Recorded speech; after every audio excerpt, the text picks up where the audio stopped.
아침마다 휴대폰을 들었다가 내려놓습니다.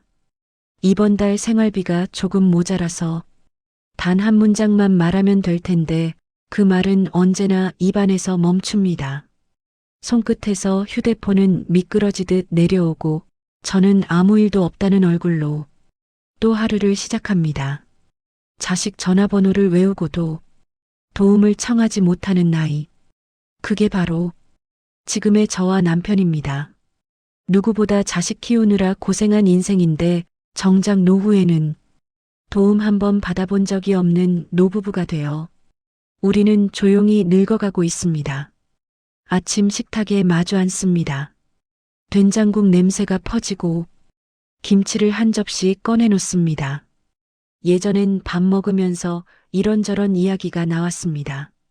아이들 성적 이야기, 직장 이야기, 친정, 시댁 이야기. 항상 말이 끊이질 않았습니다. 하지만 요즘 밥상은 다릅니다.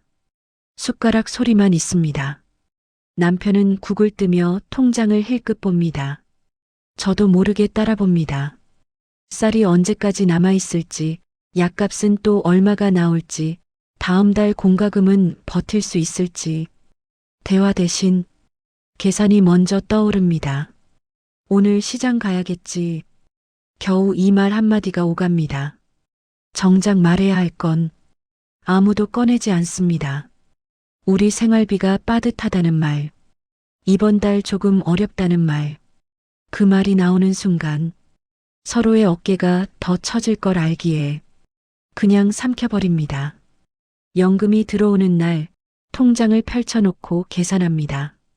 전기세 빼면 이만큼, 약값 빼면. 남편은 계산기를 두드리고 저는 숫자를 받아 적습니다. 둘이 머리를 맞대고 숫자를 더하고 빼면서도 표정은 점점 굳어집니다. 예비라는 게 사라진 지 오래입니다. 딱 살 만큼 남기고 나면 항상 같은 결론입니다. 다음 달도 빠듯하겠다. 예전에는 이럴 때 서로 웃으며 말했습니다. 그래도 우리 같이 있으니까 괜찮지. 그 말이 요즘은 입에 잘 붙지 않습니다. 괜찮지 않기 때문입니다. 자식에게 전화를 걸 때는 언제나 순서를 지킵니다. 먼저 안부를 묻고 직장 이야기를 듣고 손주 이야기를 한참 듣습니다. 그리고 나서 본론으로 갈 순간이 옵니다. 하지만 그때마다 입술이 굳어버립니다. 사실 이번 달이 힘들어서 조금만 도움을. 그 말이 목 끝까지 올라왔다. 다시 내려갑니다. 아들 회사 사정이 좋지 않다는 말이 떠오르고 딸 월세가 또 올랐다는 이야기가 스칩니다. 부모가 되면 자식의 형편이 먼저 눈에 들어옵니다. 그래서 항상 같은 말로 통화를 끝냅니다. 우린 괜찮아. 너희나 잘 챙겨. 전화를 끊고 나면 손에 남은 건 조용한 집과 비어 보이는 마음뿐입니다. 저는 혼잣말로 되냅니다. 조금만 더 참아보자. 그 말은 벌써 몇 년째 제 하루를 지탱하는 주문이 되어버렸습니다. 시장에 가는 날은 특히 마음이 무거워집니다. 물을 들었다가 내려놓고 고기 200g을 집었다가 100g으로 바꿉니다. 비싸진 가격표를 보면 손이 먼저 움츠러듭니다. 카트엔 몇 가지 물건만 담겼다가 다시 빠져나갑니다. 필요한 건 많은데 살 수 있는 건 적습니다. 계산대 앞에 설 때면 저도 모르게 고개가 숙여집니다. 뒤에 서 있는 남편이 보입니다. 아무 말 없이 제 등을 바라보고 있습니다. 그 침묵 속에는 수많은 말이 담겨 있습니다. 괜찮다. 우리가 버텨야 한다. 자식에게 짐 되면 안 된다. 말하지 않아도 서로의 마음은 알고 있습니다. 밤이 되면 침대에 나란히 눕습니다. TV도 끄고 불도 줄인 채 천장을 바라봅니다. 저는 조심스럽게 묻습니다. 여보, 아이들한테 말해야 할까?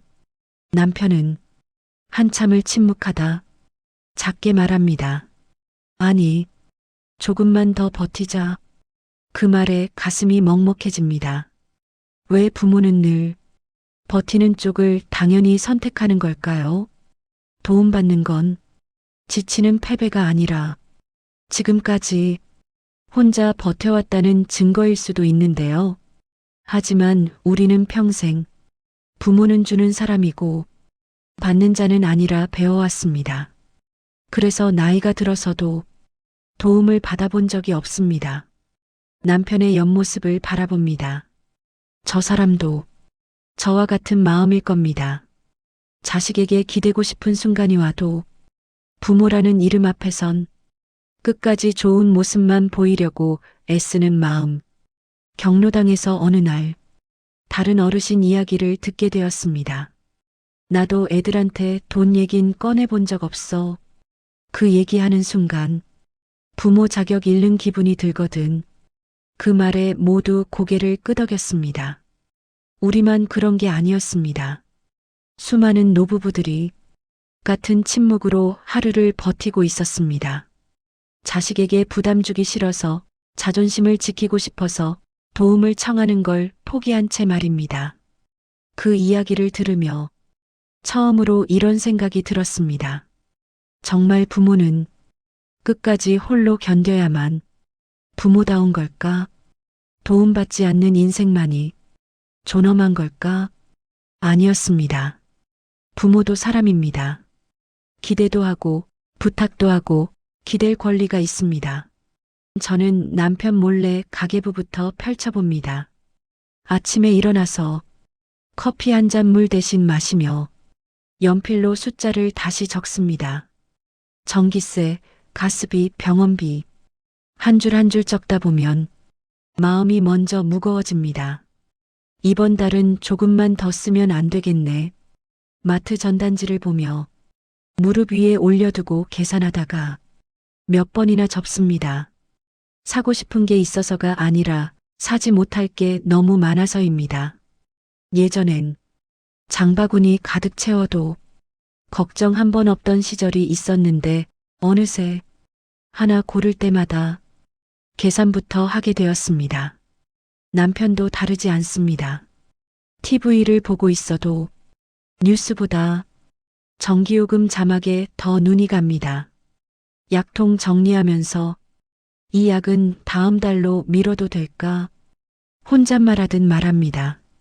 서로 걱정을 털어놓으면 마음이 더 무거워질까봐 그 말은 늘 대답 없이 공기 속으로 사라집니다. 그렇게 우리는 말 대신 참는 부부가 되었습니다. 힘들다는 말 대신 괜찮다는 얼굴로, 도움이 필요하다는 말 대신 묵묵히 버티며 하루하루를 이어갑니다. 그러다 문득 남편의 뒷모습을 볼 때가 있습니다. 의자에 앉아 양말을 하나씩 신는 그 모습을 보다 보면 예전 현장에서 땀 흘리며 일하던 젊은 가장의 모습이 떠오릅니다. 그 사람은 평생 가족을 위해 버티는 게 익숙해진 사람이었습니다. 그래서 지금도 도움이 필요하단 말보다 조금 더 참겠다는 말이 더 편한 모양입니다. 저도 마찬가지입니다. 부모는 자식에게 기대지 않는 사람이라 믿으며 살아왔고, 그래서 우리는 기대지 않는 법만 배우고 의지하는 법은 배우지 못했습니다. 부모가 되면서 용기는 참는 것이 되었고 자존심은 도움받지 않는 것으로 굳어버렸습니다. 하지만 나이가 들면서 비로소 알게 됩니다. 참는 것이 강한 게 아니라 때로는 도움을 구하는 게 더 용기라는 것을요. 자식에게 생활비를 못 청하는 건 사랑이 부족해서가 아니라 부모로서 끝까지 지키고 싶은 작은 품격 때문일 겁니다.